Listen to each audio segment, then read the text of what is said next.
What?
Hello, everyone. Welcome to another edition of the Tip Balls Podcast. Today is Friday, the 13th, 2013, or excuse me, 2023. Don't want to get that decade gap wrong. 2023. I'm here with I'm Zolo. I'm a little sick. That's why I look like Emperor Palpatine right now. I'm the one that's under the weather this time as opposed to Sam a week ago. But I'm here with my two distraught co-hosts. To the right, we have the one and only Uncle Sam. Hello. And live from Tampa, where he's going to the Lions game Sunday. Live from Tampa, it's John Mayer. Lions Bucs 4:25 on Fox on Sunday. He's gone. We have Sam. He's gone. Hello. I can hear him. He's Hello. on the screen. He's gone. Uh-oh. We've already lost What do you mean Sam. I'm We gone? already lost him. But we could hear him at least. We got that going for us. And behind the ones and twos, but now scrambling at the moment, is Bruce. What the fuck? He's going to spend the next couple minutes in peril. You're so worthless, dude. It actually blows my mind. It was working 10 seconds ago, okay? And it's not now. So what does that mean? What is this? I think it Amateur hour? I think it happened last time when we went live, too. I think that's when it went out, is when we went live, if I remember correctly. No, it didn't work the whole time last time because he's stupid. Well, at least we got sound. We got that going for us. You sound great. Thank you. Do you have any blue to wear on Sunday? Yes, I do. Good. So I didn't have time to go over to my mother's house to pick up a Lions jersey, but I will be there representing in the full tipped balls blue. As long as it's blue, everybody knows where my stance is. Good. I agree with you. It's going to stand out amongst the orange and the creamsicle, and I think there's going to be – the last Lions road game was that Packers game, and they took over that stadium. I think this is going to be probably the second or third most popular road game in terms of Lions fans after Chicago. And then I just realized we have the market cornered for the next three road games. You got this one covered. I'll be in Baltimore next week, and then after the Monday night game in the bye, I'm going to L.A. as well, where the blue won't stand out as well against the Chargers. But who knows? Maybe we should plan a trip to New Orleans December 3rd so we could hit that one. Tip balls on the road. I will say the entire plane, whole plane was full of just Honolulu blue yesterday. Yeah. It was great to see. Yeah, we've been waiting a long time for this. So did anyone watch the game last night? Yeah. I did. I thought it was doo-doo again. I don't know about you guys. Uncle Sam? I'm sorry? Yeah. I thought it was. Did you think the game was crap? It was pretty atrocious. Pretty What is he doing?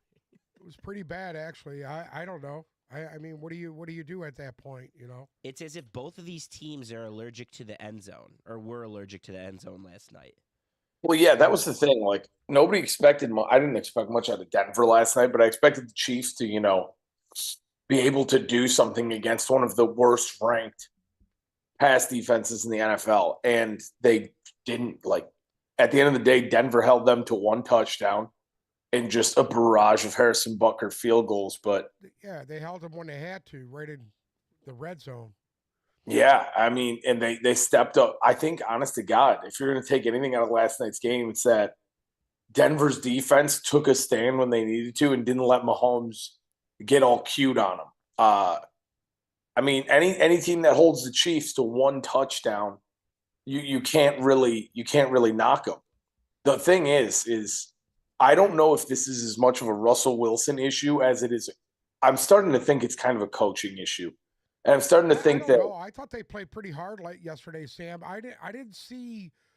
I thought for sure he lost the locker room last week, and I didn't see that this week. Those guys were playing hard, so I don't know if that's a direct thing from coaching, as if I noticed a few things about Kansas City that they're going to jump on your receivers early, and they're going to run with them and be physical with them, and I saw personally on 4 occasions where their receivers were being mugged about 8 yards down the field and nothing was being thrown, which it is what it is. Well, Another okay. horrible roughing the passer call that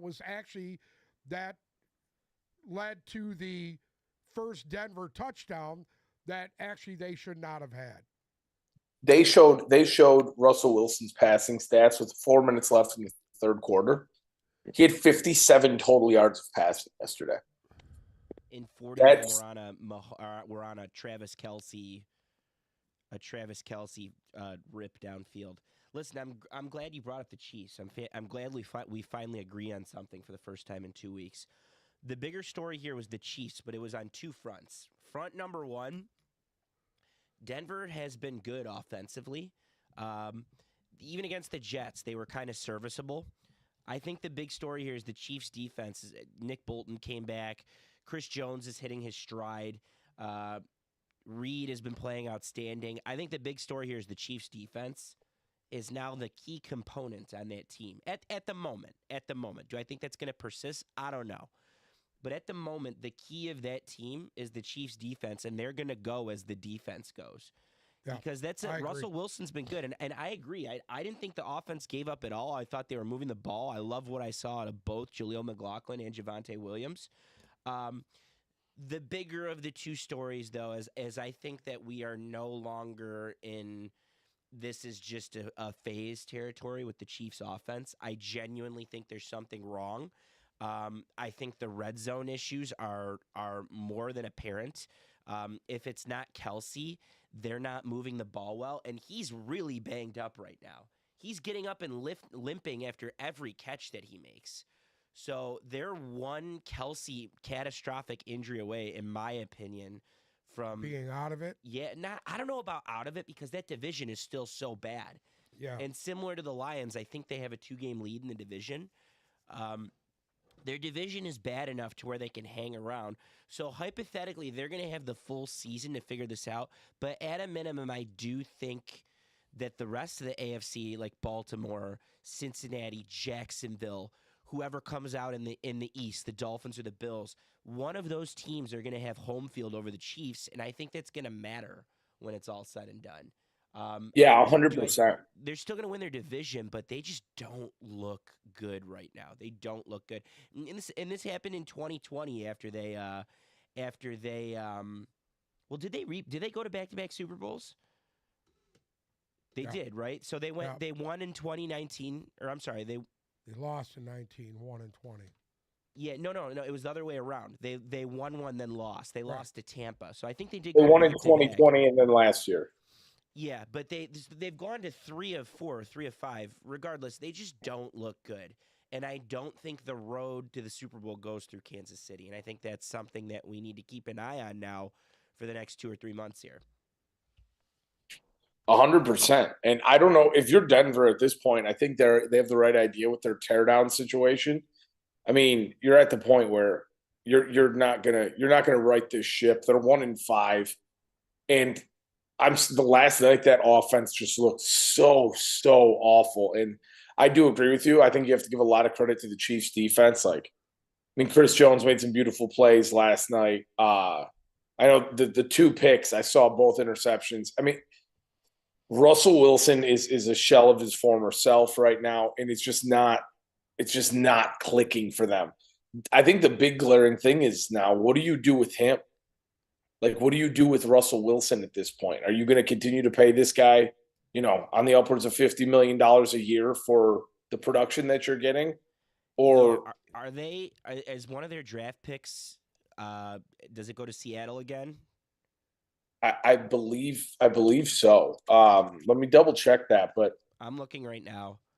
But I think at this point he's just a bridge to whoever they get to play quarterback, unless they can find a team. They'd have to take off salary. I don't. They do all agree with you. I don't think Russ was that bad last night. He wasn't bad, dude. Listen, their receivers couldn't get downfield, and Sean Payton's offense is a timing offense. And that's what a lot of people don't understand. If you go back to his days in New Orleans, it was all timing offense with Drew Brees and Mike Thomas and the guys that they had at that time. That's what it consists of. And they were unable to do that yesterday because Kansas City's defense was actually smart. They were mugging their receivers for at least the first 8 yards of their routes, which within 5 is legal. Anything past that's not. And I see quite a few that lot of contact down the field, and the refs let him play. They Yeah, weren't calling it. that's he had. Listen, Carl Loftus and Chris Jones both had two knockdowns right at the line of scrimmage. All right, the first interception was absolutely atrocious. Okay, I mean, yeah, give credit where credit's due to the Chiefs' defense. They played a tight game against those receivers, but at the end of the day, my man was 13. What was he? 13 complete, 13 to 22 for 95 yards and 2 picks. I mean, how much credit can we give him? You know, you're coming to a point with him now where it's like it's sad to watch. Like that's where I was at last night, because if you think back to what Russell Wilson was, Russell Wilson, if you go back 6 years, was like today's equivalent of Josh Allen, where you're watching this guy and their teams got so close every time, and you know, and now he's just in the toilet. It's just a dumpster. Denver's just such a dumpster fire right now. It's sad to watch Russ there. They're still in a rebuild, so they do still have all their picks, by the way, this year. This is the first year they have all their picks, and if they finish as high as they probably will, shit, they might have a shot at Caleb Williams. If not Caleb Williams, I mean, they'll have a shot at Penix or Bo Nix, or even I've seen J.J. McCarthy in the top 10. They'll have a shot at one of those guys, and do they want to take that shot? That being said, I don't know if they're going to do that this year. I don't think they will either. Problem. They have more issues than Russell Wilson. Yeah, I think that their offensive line's bad. Garbage. They're trash. Their defense obviously can't stop anyone. There's the sans a couple pieces. I just think that the defense needs pass rushers, and the guys that they've drafted have not developed. Nothing screams. Kind of surprises me that you got guys on that roster that are not even fucking playing that you paid high money for, which is really, to me, that's just I agree. Doesn't make any sense. I agree. Well, see, that's the glaring thing for me is if you're gonna, if essentially you're going into like a full scale rebuild right now. What do they do again? What do they do with Russell Wilson? You don't want to take Russell Wilson at what is he, 34 years old into a full rebuild, or he might not be that old. No, he might be 31. But you don't want to take him into a full rebuild. So I mean, you have to either got to see if somebody will trade. He is 34. If somebody will trade for him or let this guy go, because I mean, he's entering the twilight of his career, and if you're taking him into a full 3-year rebuild and paying him $50 million, all you're doing is setting yourself back right now. So they have to figure out what the next step is for Russ. Yeah, I could totally see a scenario where they move on from him in the offseason and he ends up in a situation a little more suited to him. I don't know what that situation would be off the top of my head. I just think there's better spots than Broncos Nation. I saw a great meme last night. It was, the Broncos Nation, let's ride. And then it said the ride, and it was Kennedy in the motorcade right before he had his brains blown out. It's that sad right now. It really is. I'll send it to you. It's not great. Listen, again, I still disagree on him being the problem, because I think he's been very serviceable and very efficient this year. But nothing screams I can't get the ball downfield quite like trading all of his receivers, which is what they plan to do. Which brings me to, did you guys see what happened in the warm-ups? Did you guys see what happened in pregame warm-ups? Well, with Judy and Jerry Jeudy and Steve Smith. Steve Smith, yeah. Steve Smith was live for NFL Network, or was it Amazon? I don't know. Steve Smith was live on TV. I think it was for NFL Network. And Steve Smith has a podcast, and he's been criticizing Jerry Jeudy for weeks. I think he called him like a third-tier wide receiver, something like that. And Jerry Jeudy walked by and started screaming at him as he was live on the air. Someone was like, "Oh, Jerry Jeudy's going to pop off tonight. He's going to have a great game. He's going to prove it to Steve Smith." He ended up with 3 catches for 14 yards. There's just not a lot to like if you are a Broncos fan. But you know what, Broncos fans, you got a Super Bowl in the last 10 years. You've been to a ton of them. Your Nuggets won a championship this year. Your Avalanche won a championship last year. Relax. You'll be fine. Just stick it out. and you build properly and with your new ownership who's got piss money, got Walmart money, and you'll be fine. It'll work out for you in the long run. Real quick, and I will say, because we kind of jumped right. I jumped right into Denver when I was talking. I agree that the Chiefs defense looked great last night against an offense that at this point I think we were starting. I mean, you guys are a little bit higher than me, but I think Denver's offense is mediocre at best. I am still worried about Kansas City. I am not sold on Kansas City. I don't think it's clicking yet, and I agree with you 1,000%. Again, this goes back to what we said Wednesday. Your entire offense is relying around a 33-year-old tight end, and right now he does not look healthy. He is banged up. It took him a long time to get up on every play. If Kelsey misses time, and I mean not a game or two, but if Kelsey misses, 4 to 6 weeks, he's fine. He ain't missing no time. Guess he's a 33-year-old tight end with multiple bang-ups right now. If he misses 4 to 6 weeks without Travis, if they had to go 6 weeks without Travis Kelsey, the Chiefs are 3-3 in that span. So we have to keep that in perspective. Maybe worse. If not worse. Their one game without Kelsey. By the way, the Chiefs are 5-1. Who's their one loss against? Can't remember who they lose to. It was I think, but I can't remember the team. It was the Thursday Night Detroit Football Lions. To start the year. I can't remember the team. It was the Lions. Anyways, their one game without Kelsey's a loss, and this is weird. You guys are gonna hate this take right now, but it's almost as if the Chiefs fans owe Taylor Swift right now because he's playing to impress her in some we'll say in a very small fashion of her showing up to games, and he's playing to blow her away. I said the exact same thing last night. I literally said the exact same thing. If she wasn't there, I don't think he would have played. Yep, he wouldn't have played.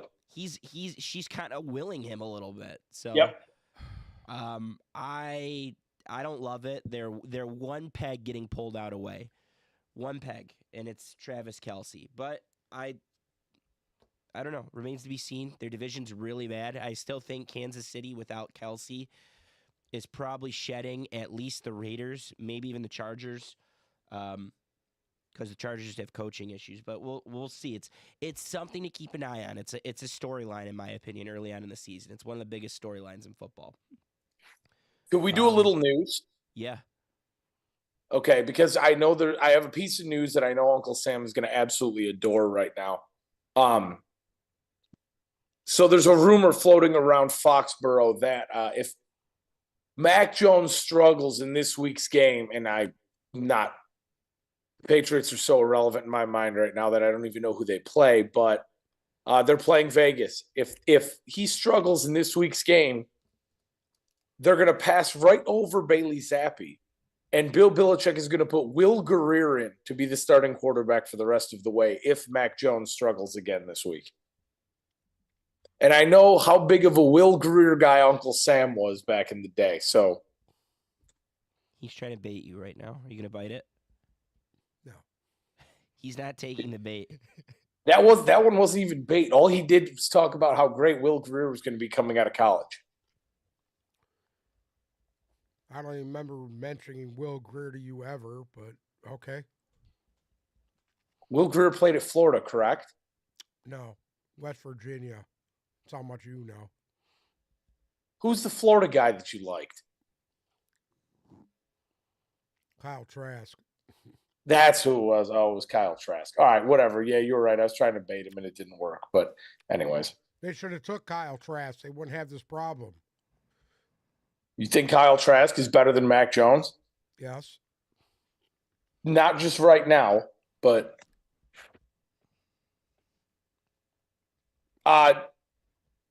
two quarterbacks will be missing this week's games.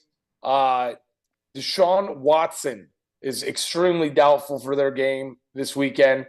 And also, Giants are going to have some issues. They are without Daniel Jones, and it's looking like Saquon Barkley will not play this weekend either. What about Waller? I have invested interest in Waller. Did he practice yet?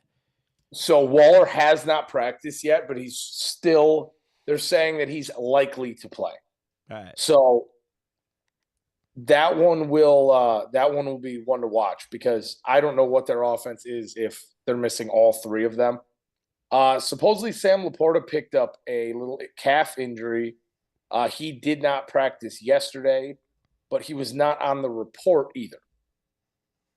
So I don't know what that means going forward. I don't know if they're going to pull a Gibbs situation with him where right at the last second they give him the week off. But I think that one's probably one to watch as well. Gibbs was working off to the side with trainers yesterday, finally, so I don't think he goes Sunday, but I think he's closer than we think he is. So I'm looking for him next week in Baltimore. I heard Sam Laporta's Everybody this probably morning fine. was assuming that Sam Laporta is not playing. Really? That's what they were saying on the radio. Well, Lions lost another one yesterday. This is for all those people out there who own Craig Reynolds in fantasy. This is a big one for you. Zonovan Knight, season-ending shoulder injury yesterday. So before he even really ever got started for the Lions, his season's over. That's you, Bruce. Craig Reynolds. I got rid of him. You're an idiot. Oh, I'm an idiot. Other Any than other that- injuries? Did we miss any? Are there any other stories that we missed? I mean, other than that, it seemed like it was kind of a slow week up to this point. It's probably the slowest one of the year so far because there really was not that much there. Treylon Burks did not travel to London for the Titans this weekend.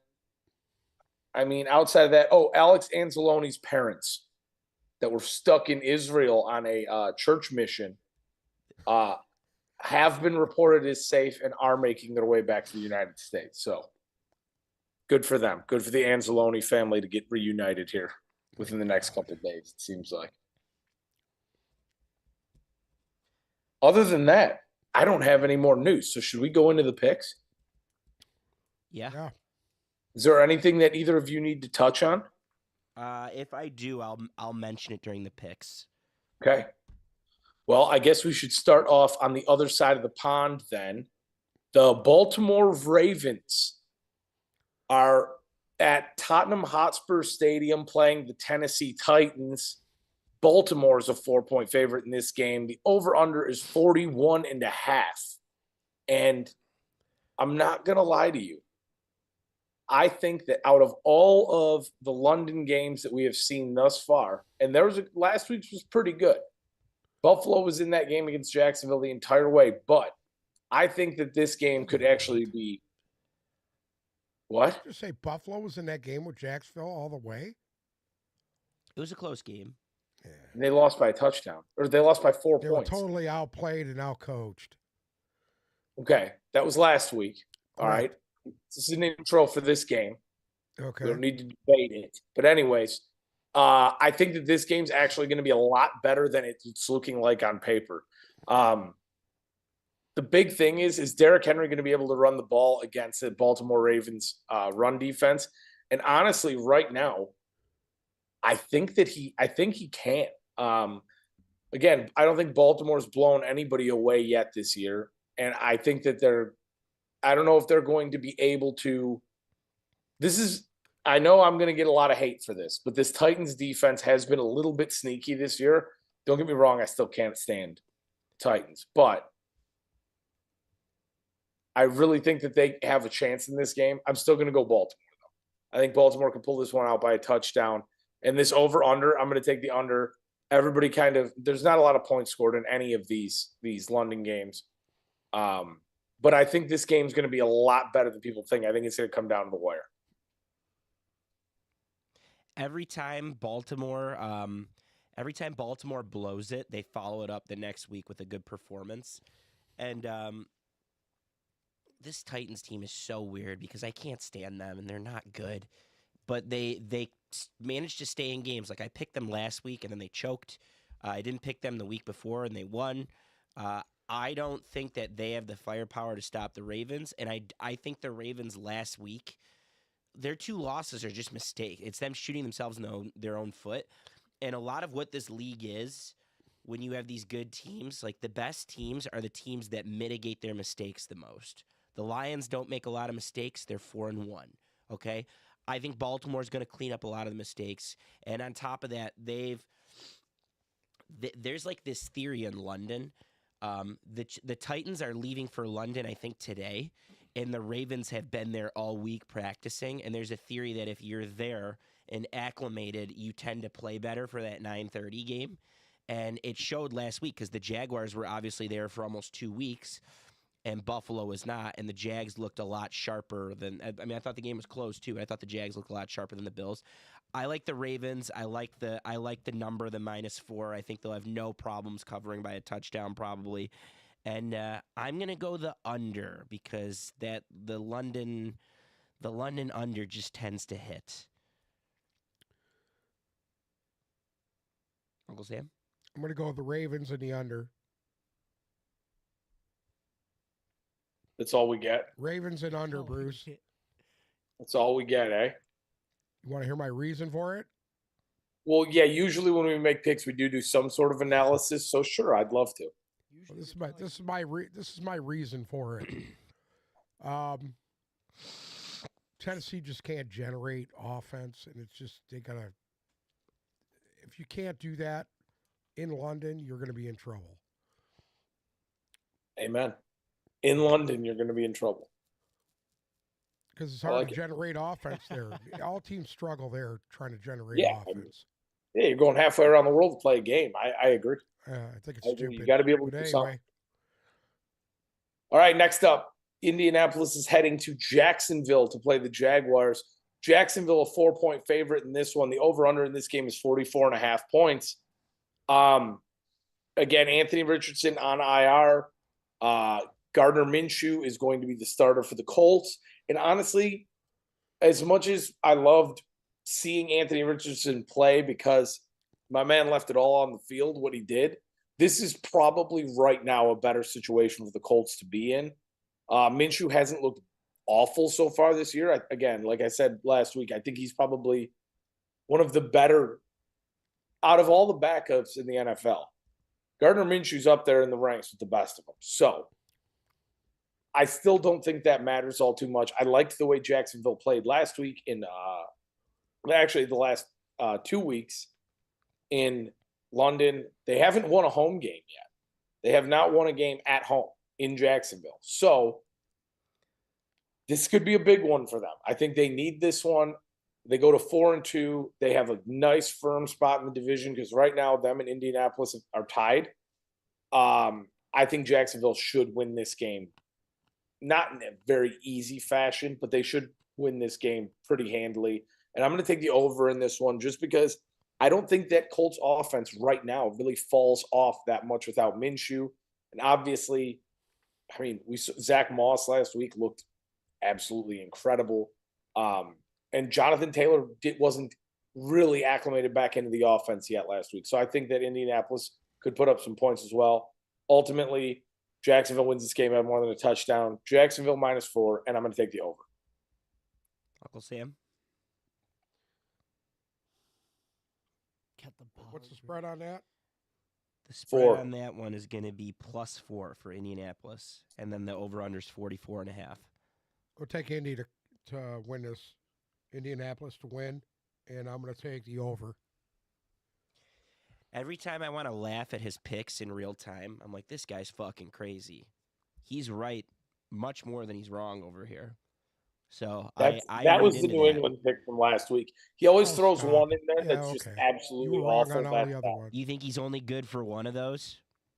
He's good for one that you're like, what the fuck is he doing? And it hits. And one, what the fuck is he doing? And it's absolutely awful. That's the absolutely awful one. Okay. All that did was reinforce the fact I think Jacksonville wins this game by 3 touchdowns now. But anyways. I do think Jacksonville is rolling in the right direction right now. I agree. They need a home game. They kind of didn't play well against was it week 1, the 31-21 game? They kind of didn't play well against the Colts. But I believe in this Colts offense. Shane Steichen's an offensive guy. He's kind of got them hemming and hawing right now. And you know what? This is Gardner Minshew's revenge game. This is Gardner Minshew returning to Duval County for the first time as a starter. And I'm excited to see that. For that reason, I like the over. But I do think Jacksonville's got enough juju going on right now to where they should easily They should easily make that -4. I like them by a touchdown as well, similar to Baltimore. So give me the Jaguars and give me the over in that one as well. Excuse me. Jaguars and the over. You want me to do the next one? No, I got you. Okay. I'm here. Don't worry. Next up, we have the Washington Commanders heading down to Atlanta to play the Falcons. The Falcons 2.5-point favorite in this game, over under a 42.5. Right now, Atlanta's sitting at 3-2, pretty good in their division. Washington, we've seen some good and we've seen some really bad. This game's going to come down to, I think, who controls the line of scrimmage the best and who's able to actually effectively throw the football, right? Both these teams have shown they can run the ball. Atlanta, obviously, a little bit better than Washington. But I think if we could see a Desmond Ridder game like we did last week, I think Atlanta should be able to win this game, right? Sam Howell and Desmond Ridder both have been very shaky at times this year, but have both had a couple of high moments. I think ultimately, Ridder last week, if he can play close to that level, this Atlanta team looks like a whole different ball game than they did to start out the year. So I'm going to take Atlanta -2.5. I'm going to roll with Desmond Ridder because I did all offseason. I got to stick with him now. And the over under a 42.5. I'm actually going to go under in this game. I know both these teams, or Washington at times this year put up big points. I don't think it's going to happen this week. Atlanta, their 2 losses, they combined for 12 points. I'm going to go Atlanta, and I'm going to take the under. I like Atlanta too, very reluctantly, very, very reluctantly, because I just don't think they're that good. But if there's a team I trust a little bit more with the momentum this week, Atlanta's kind of building towards something, and they're still in it in their division. And I just don't love what the Commanders have done, but it won't shock me at all if they win because they've pulled off some games against some similar teams to Atlanta earlier this year and in Denver. So I like Atlanta very, very, very reluctantly, but I like Atlanta to cover.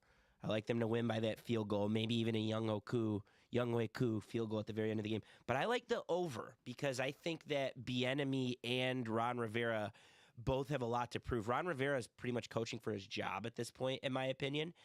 His ownership is watching, and I think that they need to put up a better performance offensively, and I think Atlanta's only bag of tricks is what they do offensively. It's just they don't have a quarterback to make the plays. But I like the over, and I like Atlanta to cover.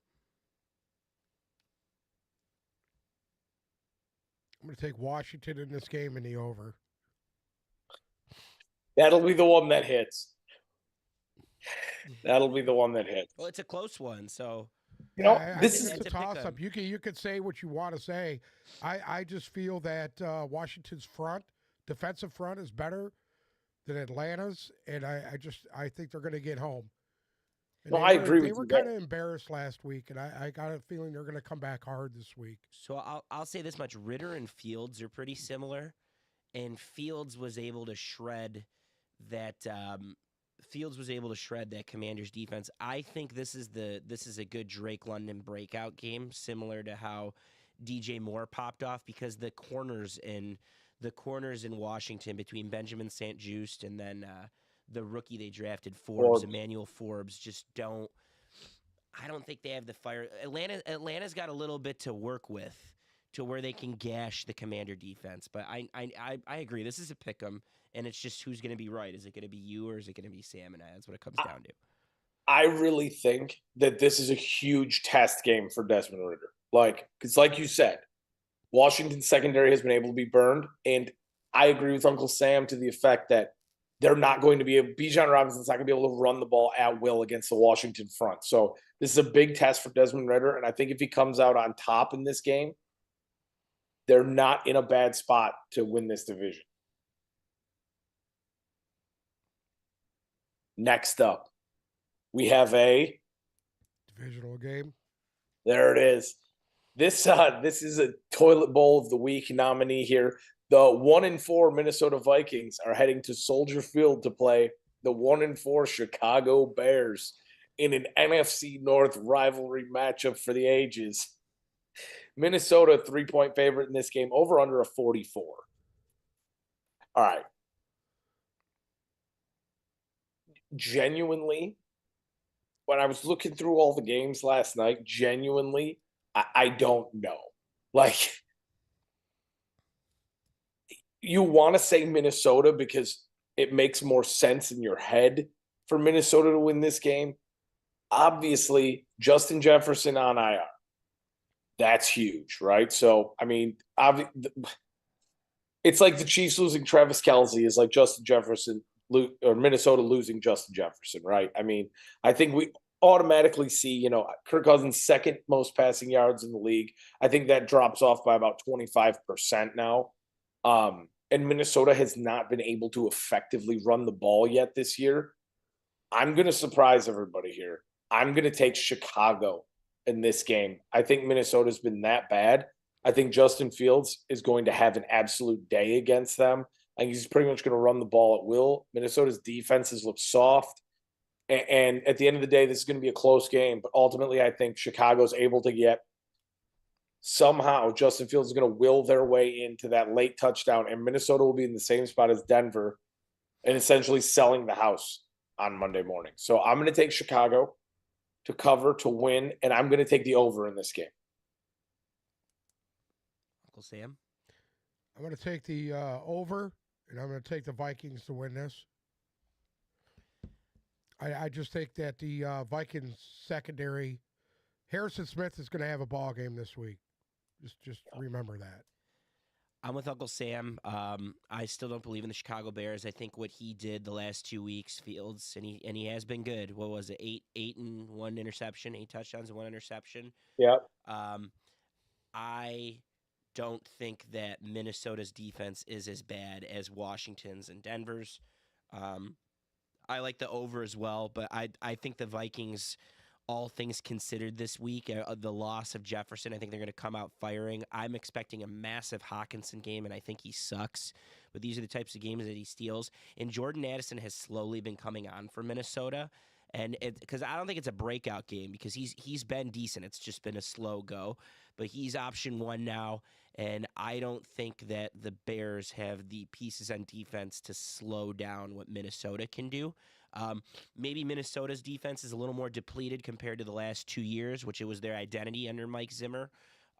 It's not their identity under O'Connell, but I still think they have enough pieces between Harrison Smith and some of the other guys back there that they'll be able to stop Justin Fields. I think Fields is serviceable, but he's not 4 touchdowns and no interceptions good this week. So I like the Vikings. I like the Vikings on the road. I like the Vikings with the number, and I like that over too. I like over 44. I think these teams are going to score some points. Next up, we have the Seattle Seahawks heading to Cincinnati to play the Bengals. Cincinnati only a 2.5-point favorite in this game. The over-under is 45. This one's pretty easy for me. I'm not sold. I know Seattle is 3-1. I'm not sold on them yet. I'm not going to buy into that Seattle situation. I don't believe in Geno Smith 100% yet. Is he playing? As of right now, he is playing. So that really does. I don't know how much that changes things for me. Listen, at the end of the day, Jamar Chase is open every single play. Joe Burrow finally realized that and found him. 15 receptions last week, 3 touchdowns. I just don't think Seattle's going to really have much of an answer for that. I'm going to take Cincinnati. This over-under is interesting because it's like right on the brink for me. I'm going to hesitantly take the over in this game. I don't feel good. That's out of everything I've picked so far, this is the one I feel the shakiest about. This game for me has the feelings of a Cincinnati coming out party and Seattle getting blown out. Don't know why, just does. I'm going to take I'm going to take Cincinnati in the over, though. I want to be wrong about this one. Like I'm hoping I'm wrong about this pick, just because I still think this team is fraudulent, and we haven't seen enough for them. But they beat our boys. They shouldn't have beat our boys, but they shouldn't. They shouldn't have beat our boys, but they did. I think Seattle's going to win just because I don't think Cincinnati is that good. But I'll say this much. Did you guys see the Devin Witherspoon, Jamar Chase stuff by any chance? I did not. DK Metcalf came out and said, yeah, Witherspoon's going to get the best of he's going to get the best of Jamar Chase on Sunday. And Jamar Chase retweeted the quote. And Jamar Chase is like, well, they asked him, he said, we'll see. I would not be shocked if he lights it up and repeats his performance from last week. And I'm hoping Cincinnati pulls this out. I just think that Seattle is better. I think they're better defensively, and Cincinnati has really struggled against teams that are good defensively. And I thought the Bengals took a step in the right direction last week, but again, I just thought they were such at rock bottom that they had nowhere to go but up. I don't think they take a step in the right direction, but I hope they do. Maybe we get a slightly healthier Burrow that's able to move the ball better, and then I think T. Higgins is supposed to play too, which I think could be big for them. But I'm going to take Seattle. I'm going to take Seattle to win outright. I'm going to take them with the points, and I like the over in that game. I like over 45. I could see a 28-24 type situation there. I like the over, and I'm taking Cincinnati in this. I just think that Joe Burrow is finally starting to come into his own. He looks healthy for once. He looked healthy last week, and I think if he comes in and plays anywhere near the way he did last week, they'll be fine. I think they'll cover at home. They'll win easy. I hope you guys are right. I think we're going to be right this time. I really do. I think we're going to be right this time. It's hard for me to believe that Burrow getting healthier, and now you got a little bit of a pissed off Jamar Chase, that they'll lose that game. But we will see on Sunday. Next up, the San Francisco 49ers are heading up to Cleveland to play the Browns in a game that I know Uncle Sam would love to see Brock Purdy throw multiple interceptions in. The San Francisco 49ers are a 9.5-point favorite in this one.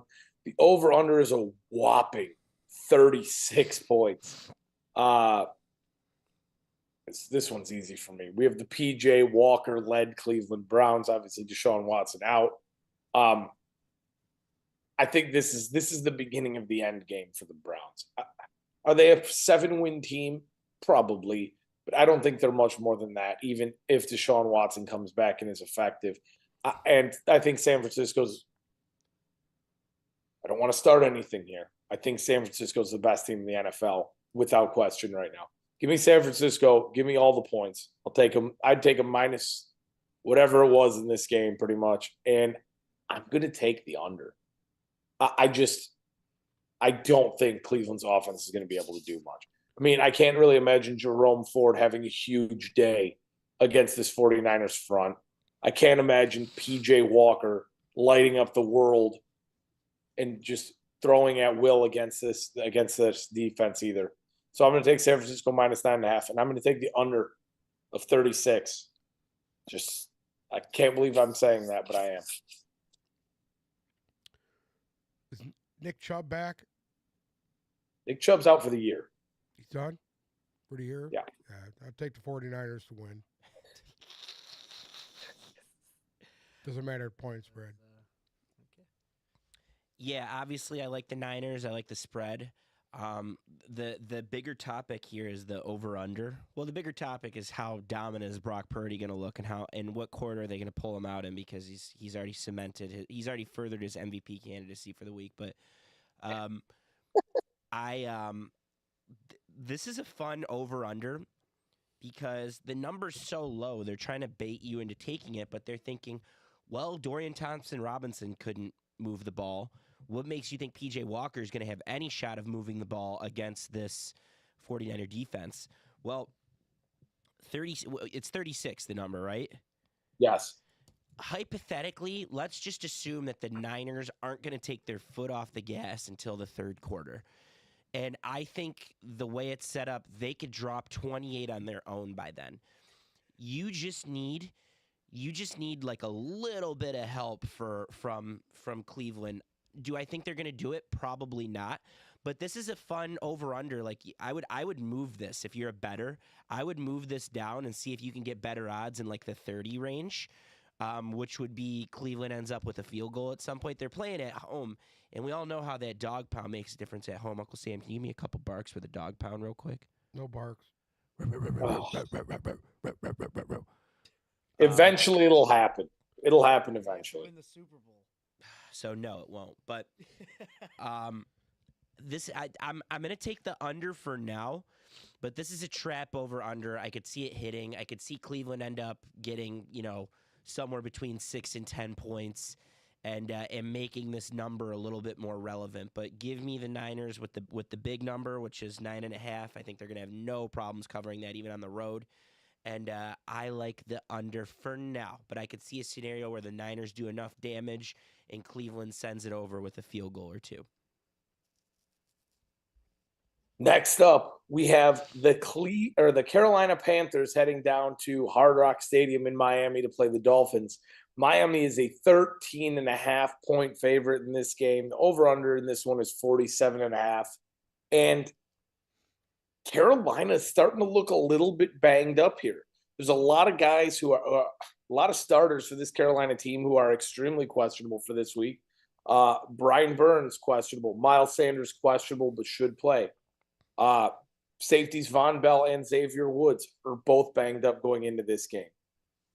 That to me against this Miami offense is just, if you're missing even two of those three guys on defense, that's a huge loss for your team. If Brian Burns doesn't play in this one, that's a death sentence for Carolina. I'm going to take Miami minus the 13.5. I know that is a shitload of points, but this has the makings of a watered down version of Miami Denver, but with less than 20 points on the Carolina side of the ball. I think this game is going to get out of hand extremely quick. It'll be over by the half, and Miami will probably – you're not going to see much of Tua or Tyreek in the second half of this game. I'm going to still take Miami minus 13.5. I'm going to take the over, but I don't think you're going to have that explosion that you saw against Denver. It'll be out of hand, but it won't be completely bonkers like it was against Denver. Uncle Sam? I take Miami in the over. Yeah, I like Miami in the over as well. I thought that the Lions had no trouble covering their big number last week, which was plus or minus 10. I think that Miami will be able to cover the minus 13.5 at home. They're getting better as time goes on.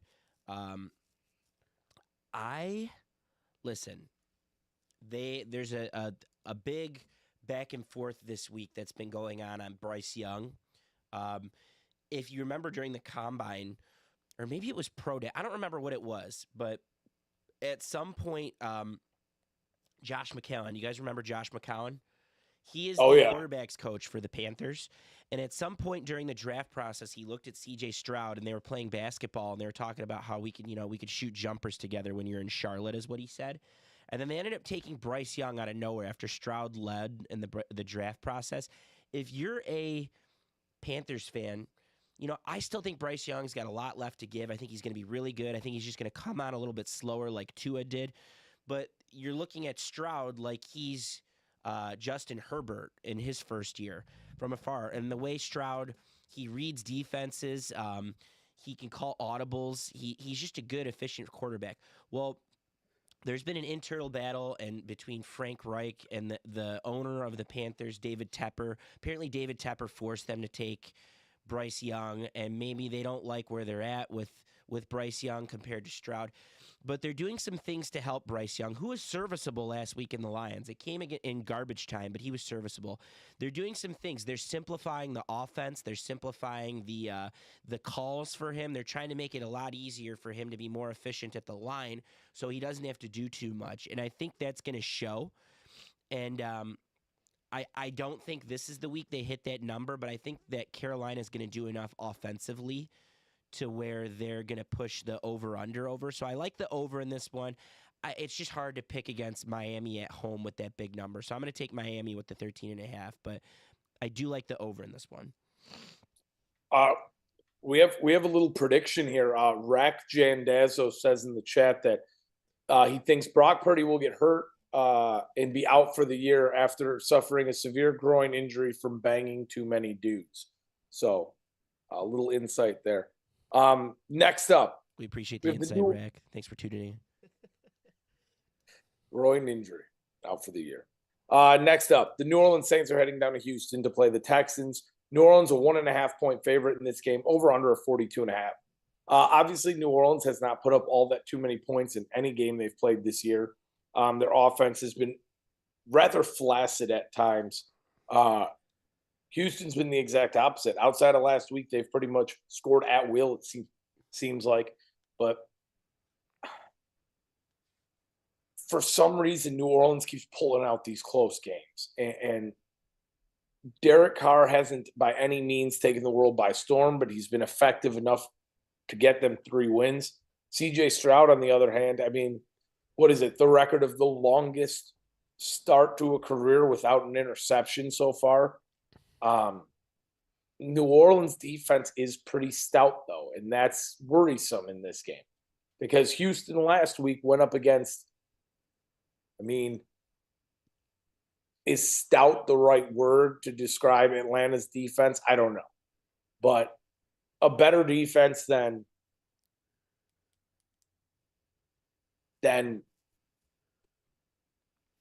this is just a tough one. I'm going to go New Orleans here very hesitantly just because I think if we saw Atlanta stop the Houston attack last week and hold them to 19 points, I think New Orleans can do a similar thing.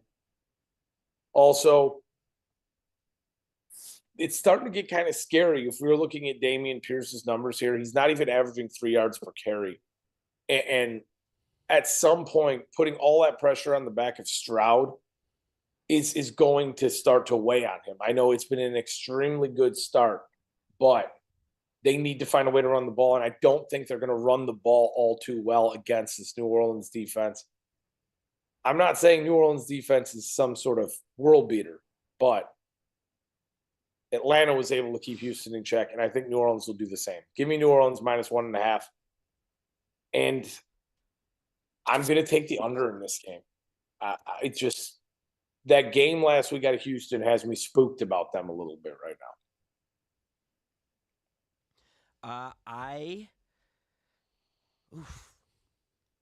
First things first, this looks like one of the most fun games of the week. Like, this is one that I would be excited to watch. I know I agree. Sam's with me on that one, too. I think it's going to be enough of a defensive battle to where I don't know if Carr has the firepower to put up the points, and I don't know if Stroud has the firepower to put up the points on the New Orleans defense. So I'm going to go with the under, but for some reason I just love Houston. I'm going to keep buying into them. I think Tank Dell should be back. I'm looking for a big game from Dalton Schultz here. I think Tank Dell's not playing. He's not, for the record. Tank Dell's not playing. Okay. No. I like Dalton Schultz to have a big game. Nico Collins might be a little bit more isolated going against that pretty stout Saints secondary. But I'm going to go with the Texans at home. I just still don't think New Orleans is that good, and I still don't think Derek Carr is good. I like the Texans at home, and I like the under of the 42.5. This game's low scoring and close. I, too, like the Texans, taking them to win this game and the under. I think defenses are going to play a little differently this week, and I just think the Texans at home, they got something to show people. They're in the hunt, and to be in the hunt, they have to win this game. I agree with that. To stay in the hunt, they need to win this game because it's hard to call a 2-4 team in the hunt. And if New Orleans wants to stay on track to compete for this division, they need to win this game. I think there's a lot of pressure for both these teams here. And I do agree this is going to be one of the most fun games to watch. This will be a physical game. This will be 100%. Probably one of the most physical games you'll see this week. I agree. Agreed. Now, in a game that's going to be the exact opposite of that, we're going to head to Las Vegas, where the 1-4 New England Patriots are playing the Raiders this weekend at Allegiant Stadium. Las Vegas -3 in this game. Never thought we'd see that, where the Raiders would be favored over the Patriots. Over under a 41.5. I don't know how you could ever bet with New England right now. That's just the point we're at. I don't know how you could, seeing what we have seen the last 2 weeks, Bill Belichick's 2 largest losses of his career, them ready to pull the plug on Mac Jones, their defense with the very few playmakers they have not being effective whatsoever. They cannot run the ball with Zeke Elliott and Ramondre Stevenson. Nothing's working. Give me Las Vegas -3, and I'm going to take the under. I'm with you. Las Vegas -3 in the under. The Raiders aren't capable of scoring much, but I don't like anything New England has going on. So I think this game is going to be a little bit closer. I think it's going to look like that Packer game from Monday night, and maybe the Raiders pull away late. I like Jimmy G with revenge against the team that drafted him at home. So give me the Raiders with the -3. I think they win outright, and I like that under as well. Low scoring affair here. Yeah, I'll take the Raiders in the under. Wow. I thought for sure he was taking New England there. Wow. That's why I went with the Raiders. Why, just to spite me? No, just because if I would have took New England, you just talked all kinds of garbage. If you want to take New England, take them, and I won't say a word. That's fine. I think this would be a great time to talk shit about John Mayer. Go ahead. Not yet. Next up, we have the Arizona Cardinals. We have the Arizona Cardinals heading to SoFi to play the Rams in an NFC West battle for the bottom. Arizona 1-4, the Rams 2-3, 3rd and 4th in the NFC West, respectively. The Rams are a 7-point favorite heading into this one. The over-under is 48.5. And I'm going to be honest with you. If you're Arizona and you're sitting there at 1-4, all right, and your one win so far was a 28-16 victory over the Dallas Cowboys, I mean, you can't feel all too bad about that heading into, 2 divisional games coming up. Let's be honest, the expectations were extremely low for this Arizona team this year. So anything they do is better than nothing. For some reason, I might pull the Uncle Sam here. I feel like Arizona, this game is going to be a little bit closer than it's looking like on paper. I'm going to take the Rams to win because that Cooper Kupp last week came in. Looks like he hasn't missed a stride. I'm going to take the Rams to win. I'm going to take Arizona to cover the -7, and I'm going to take the over in this game. I think both teams. I like all 3 of those as well. I couldn't agree more on all 3. I didn't mean to cut you off. I'm sorry. No, you're good. I'm done. Arizona has been playing the conference relatively close. They keep games close. I'm curious how they look without James Conner. And conversely, the Rams seem to be in some shootouts every week. Every time I see the Rams, there's points. So I for sure like the over. I think Arizona's good enough to keep it close. So I like them with the +7, but the Rams ultimately end up winning this game. The Rams are slowly becoming, and Uncle Sam called this in the offseason, the Rams are slowly becoming a dark horse team for that 7 seed.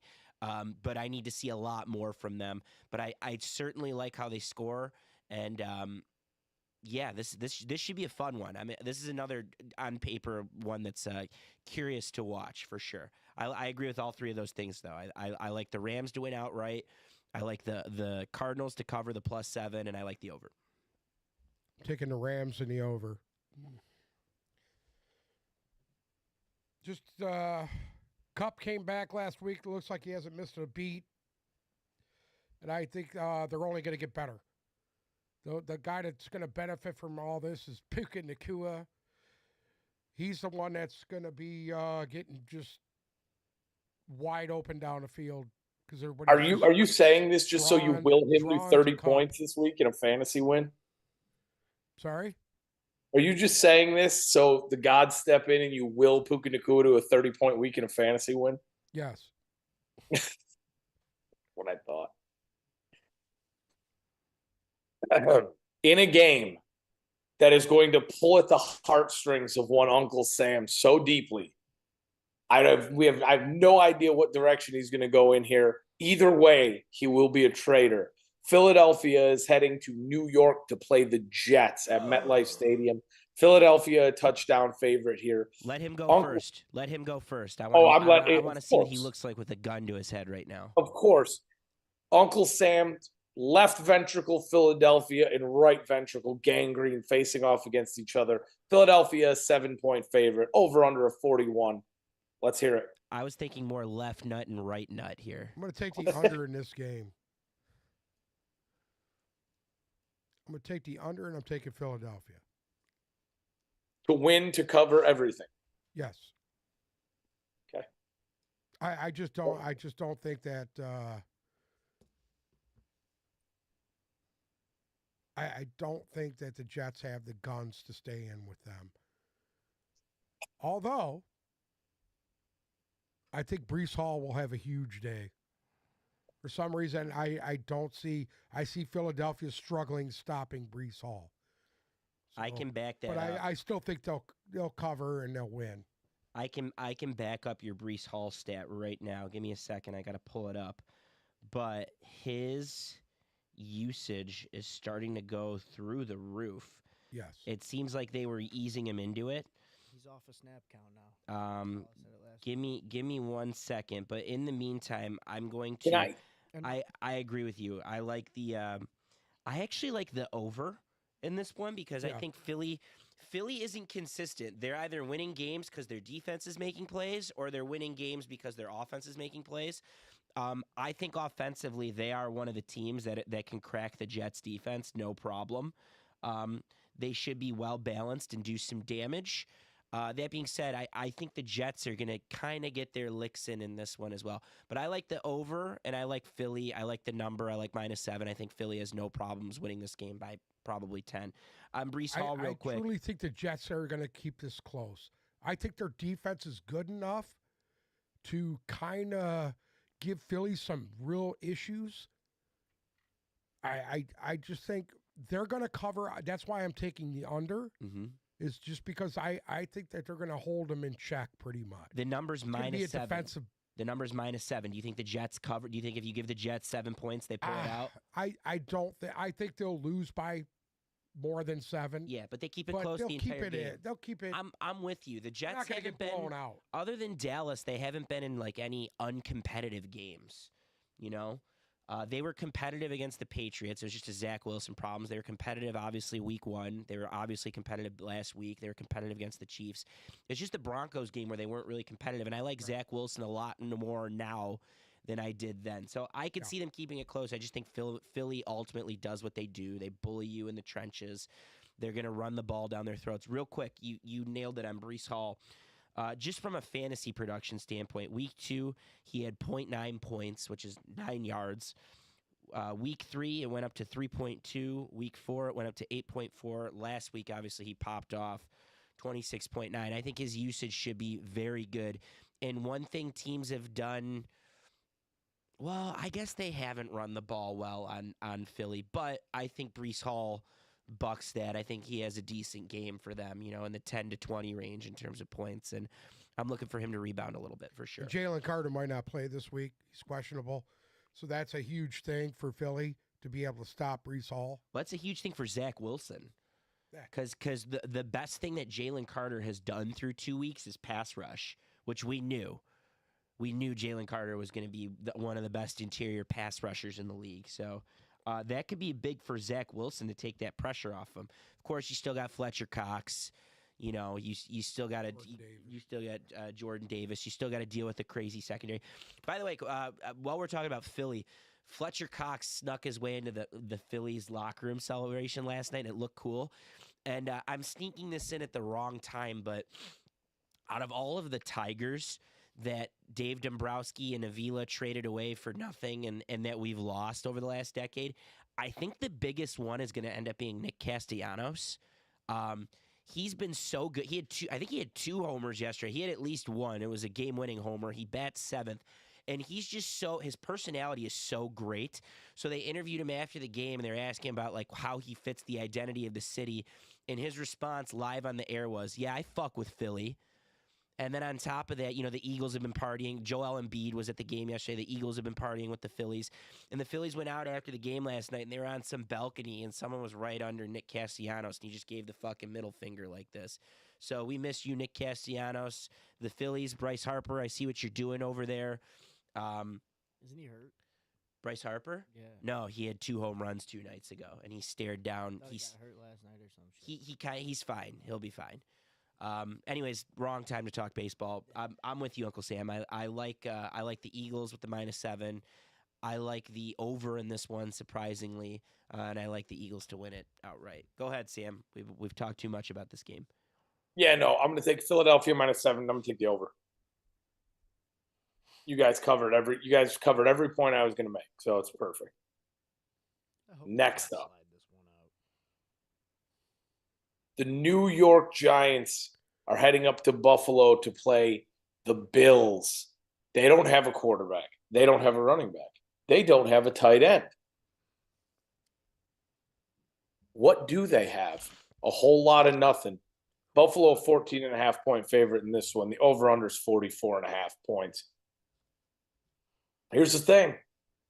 This Giants defense has allowed teams to absolutely stomp them out. I mean, we talked about how their offense can't do much. At the end of the day, their losses on the year. Miami put up 31. Seattle put up 24. Frisco put up 30. Arizona, in a Giants win, put up 28 points. And Dallas put a 40-burger on them. So this Giants defense is allowing more points than pretty much anybody else in the league right now. And I just don't see that really changing this week against Buffalo. And Buffalo has looked good the last couple of weeks. They, again, Jacksonville, London, it wasn't great. But before that, they looked very, very good. And they popped Miami as well. I think Buffalo's starting to fall into stride. I don't put a ton of weight on the London game. Just don't. New York hasn't gotten to the quarterback. They're 31st in sacks. They've allowed the second most rush yards per game. It's just the whole Giants thing is falling apart. I'm going to take, and I know it is a shitload of points, but I'm going to take Buffalo by 2 touchdowns in this game. And over under a 44.5. I think Buffalo could put up 42 in this game. I'm going to take the over. I'm going to take the under in Buffalo. Giants are decimated by injuries. There's nothing they could do. They'll be lucky just to come into this game and score. I'm going to do something stupid here, and I'm going to take the number with the Giants, that 14.5, and I'll tell you why. Number one, it's a big number, and Buffalo, historically, like in the Josh Allen era, they've been good with the big number, but they haven't been as of late. So I like the Giants with the 14.5, but I think Buffalo wins this outright. I also like the over, and I'll tell you why. I think that, we're talking about, this is the first time Brian Daboll is playing Josh Allen, and he's playing Josh Allen probably isn't unlocked Josh Allen without Brian Daboll, and I think Brian Daboll will have a few answers defensively for him, and that's why the Giants they're not going to keep it crazy close. Like, I don't think the Giants are going to feel like they're in the game. Who's starting? Who's Daniel Jones' backup? Isn't it Tyrod? It's Tyrod, okay. Who also a revenge game. I think he played in Buffalo. In fact, I think Tyrod Taylor was the starting quarterback when Josh Allen was a rookie. I'm pretty sure that's maybe. Right. He was a starter. Regardless, I think that's a really big number. In fact, it's the biggest number of the week, if my math is correct. It is. It's the biggest number of the week. The Giants are missing way too many pieces. Yeah, that's fair. That's fair. The Daboll effect. Daboll willed them to a win against the Cardinals week 2 or week 3, whatever that was. And I think Daboll's going to have more of an impact on the defensive game plan for the Giants. So there goes the stroke again. I'm good for one per show. The Bills win outright. I just like the number with the Giants. But Bruce, put me down for the Bills. Please don't fuck that up. We got people looking at our picks now. Well, actually, I had Buffalo written out for all of us before Sam even said anything. So thank God it went that way. Next up,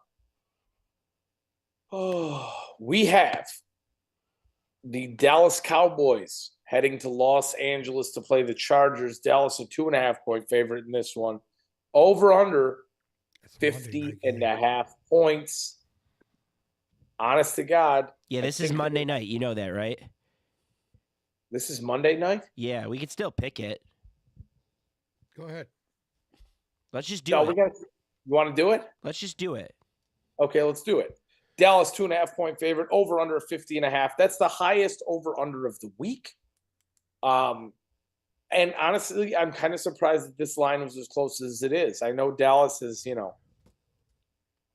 let us down at times this year, but right now, with the state of the Chargers, I know they're 2-2, but in my opinion, I still feel like that's a very, very fugazi 2-2. I'm going to take Dallas by 2.5 in this game. And I think that this one, to me, this is not a 2.5-point difference. To me, this is a game that could get ugly quick. Eckler, still questionable. The last thing I read, they don't know if he is going to play. That's what he said. I haven't checked that this morning, but yesterday it was showing that he was still questionable. So if Eckler plays, that's a huge help. He said he was 99% sure he's playing. So this is the thing. Dallas has to bounce back, right? Like Dallas has to come out this week and have a bounce back game. I mean, they lost by 32 points last week. I think they do. I think they make easy work of the Chargers, and you just add another notch to the reasons why Brendan Staley should be fired. Because the reason why this game's so hard to pick is still your brain is telling you, wow, the Chargers should be a lot better than they are, and they're just not. Well, I'm going to take the Chargers to win this game. What's the point spread on that? It's minus 2.5 for Dallas. Yeah, I'm taking the Chargers to win this game outright. What's the over? 50.5. 50.5. I'm going to take the under. I am the counter to that. I think Dallas bounces back.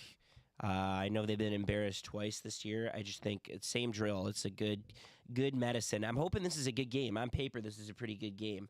But I think the good medicine for playing the Niners is to go on against the Chargers. It's going to be a shootout. I love that over. I think it's a lot of fun. I hope it hits. So I'm going to go with the over 50.5. But I like Dallas to end up winning this outright just because I still can't buy into it. Brandon Staley's made a decision to choke the game away every week, and Dallas is not a team that you can make a game-choking decision. I don't like Brandon Staley either. I think he's a douchebag. But you like Mike McCarthy less. I want to see Mike McCarthy as the first coach fired this year because he's fucking awful. He's fucking awful. Everybody pointed the fingers at the OC last year, and he's obviously not the fucking problem. So the problem is the Dallas Cowboys are never prepared the right way.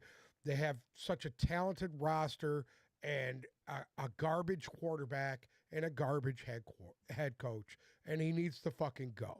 That's the bottom line. I want them to lose every game from here on out. So I'm with you on McCarthy. I just still think he's not even the worst coach in his own division at the moment. Oh, So I think he is. I think there's four coaches in front of him that have a case to be fired before he does. Definitely in the offseason. I actually like Ron Rivera better than Mike McCarthy. You know, it's apples and oranges. I do. I'll give it to you. If someone wanted to make that argument, I'll give it to you. I personally don't, but if you made that argument, I think Mike McCarthy. If you had a roster like the Dallas Cowboys, hold on. There's no reason. Rewind. He went 13-3 3 years in a row in Green Bay and didn't make one Super Bowl with any of those teams. Yeah. Honestly, I would take Ron Rivera over Mike McCarthy as well. He wasted Aaron Rodgers' prime. Yeah. What'd you say, Sam? Sorry. I'd take Ron Rivera over McCarthy as well. Fair. Yeah. This year, I'm not. But Mike McCarthy's garbage. He'll be gone. I'm not worried about it. Actually, no, he won't. No one is more stupid with these decisions than Jerry Jones. Because it's one How long giant did he keep PR Jason stunt. Garrett for? How many fucking years did he keep Forever. Jason And Garrett? it's going to be the same. God. It's going to be the same with Dak. You know, he's already coming out there and saying it, and it's not like I'm putting out fires by saying, "Oh, I think Dak is fine," or "Oh, I think."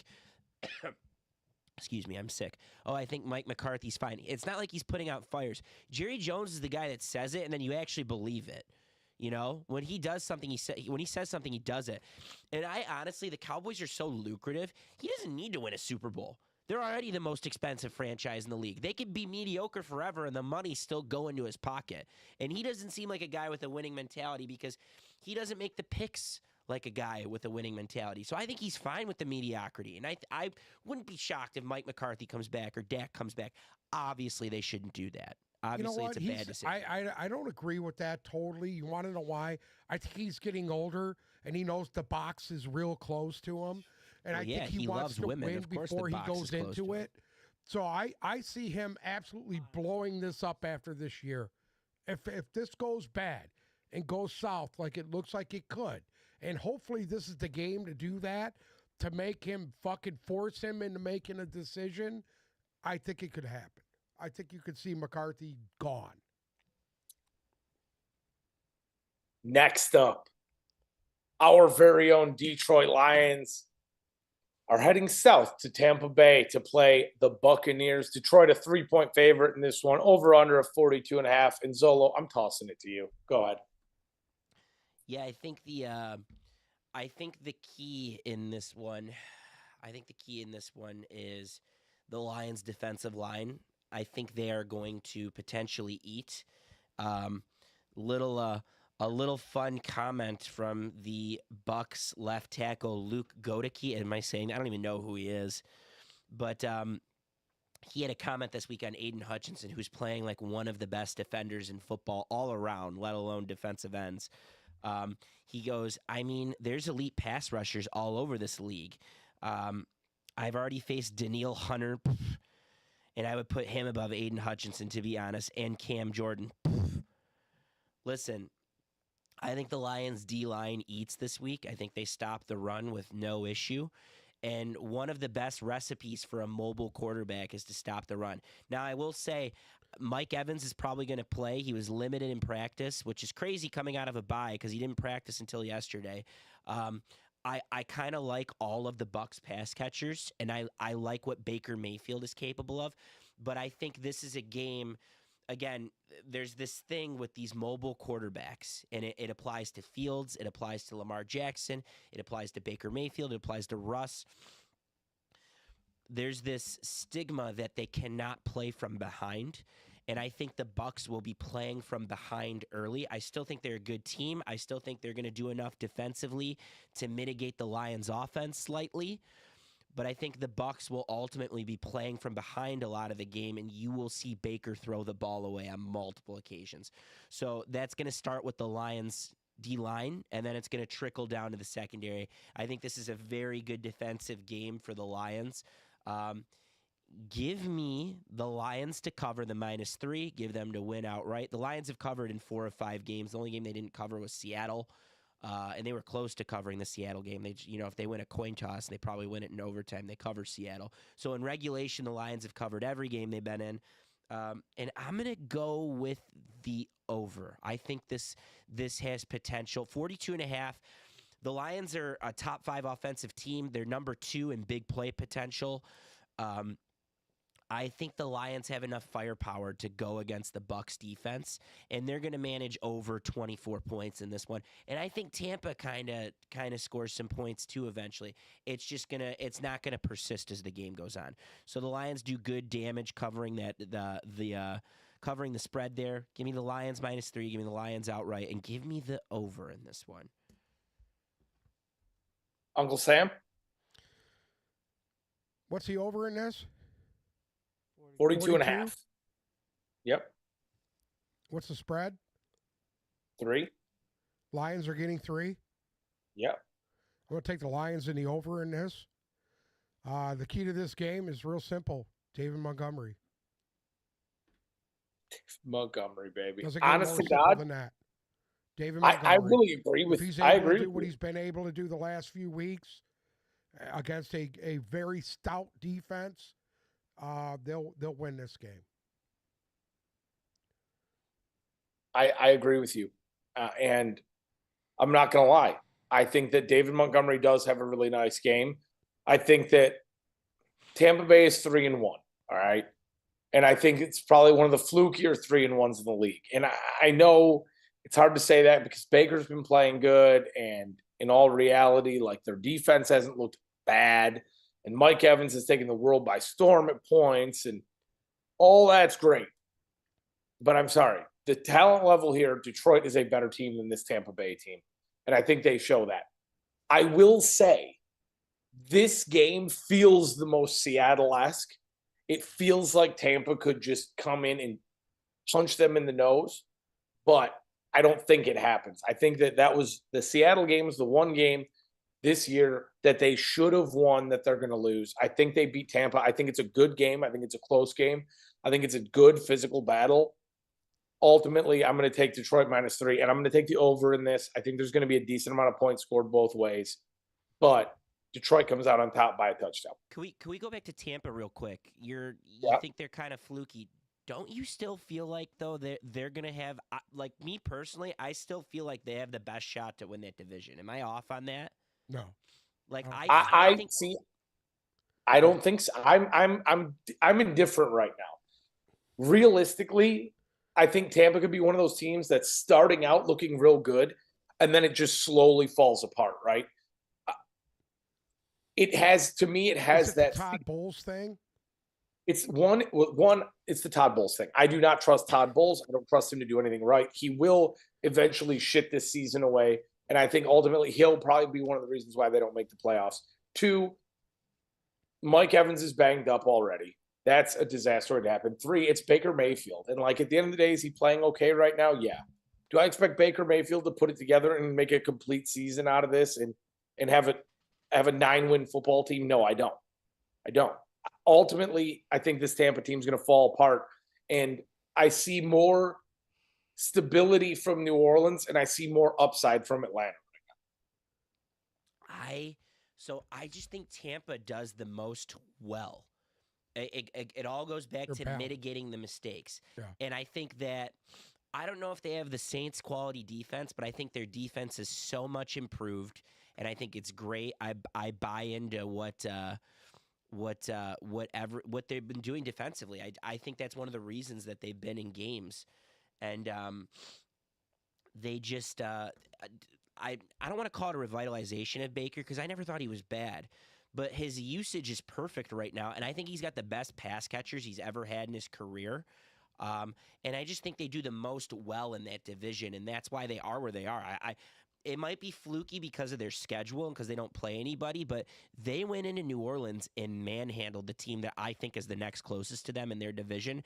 I guess Atlanta, it remains to be seen. They could hit their stride. I truly believe Desmond Ridder will be a detriment when it's all said and done to them. And Todd Bowles, he had one bad year last year, and of course he had all those nasty years in the Jets, but this is a lot different of a Bucs team. Todd Bowles, outside being a defensive coordinator, is garbage. Okay. He is. He's trash. That's fair. He's trash. I think Todd Bowles is one of the worst coaches in the NFL living on borrowed time. Maybe, but he's in arguably the weakest division in football, and they play the easiest schedule, and nothing remedies borrowed time quite better than finishing where they finished last year. Well, I know they won the division, but where the division was last year, and you get to play the last place division schedule. I don't know if that's as wide open. That division is as wide open as we think it is, but I still think Tampa's the class of the division, and this game it should be a lot closer. It should be a lot closer to start, but I think it levels out. Where are your seats at? Right next to John Mayer. Right next to John Mayer. Yep. Where's John second Mayer? row, 30-yard line behind the line. John Mayer at Amalie Arena? Yes, he is. And I'm looking at Amalie Arena right now. Maybe there'll be a John Mayer sighting in the audience. That place is a shithole. Can you walk to it from where you're at? I'm literally I wish I can't really show you. Have you driven through Davis Island before? Yeah, last time we were here, I did. Yeah, it's cool as shit. Like Jeter's house, the double lot that Tom Brady lived in. Yeah, I was. Dave- Trust me, I spent some time I'm there. sure he's camped out there a couple of times. Yeah, Davis Yes, I Island's have. pretty cool. Downtown Tampa's come a long way, and it's a lot of fun. So I'm I was shocked last night when we got here, just driving around downtown Tampa. So I guess the Jonas Brothers were at whatever the arena last night, and I mean it was buzzing. They're just kicking it with the talent down there, huh? There's a lot of like outdoor rooftop bars and outdoor bars. It's also a college town. UCF is there, I think. Yeah. UCF is there, and it's a college town, so it's always bumping. There's always something going on. Their downtown is clean, and you know what? If you don't like it, you can go over to St. Pete. You can go over to Clearwater. There's so much to do. You want to go? You want to go have a blast? You can go to Disney for a day from there. Was gonna go to Disney, but decided not to this time. Save Disney for me if you guys ever go. Disney, John Mayer. We went to oh, Disney. shit. We went to Disney last year. This week, a year ago this week. Where did you go though? Did you go to everything, or did you just go to one Everything. thing? No, listen. I am the Disney one that wakes up at 6:30 in the morning. Yes. Gets the lightning lane going. We're out of the hotel room by 7:30. We're at the park when it opens. Yes. It's everything scheduled out. Whichever one's open late, we're there late. Like I take Disney very seriously. What's your favorite park? Mine's Epcot.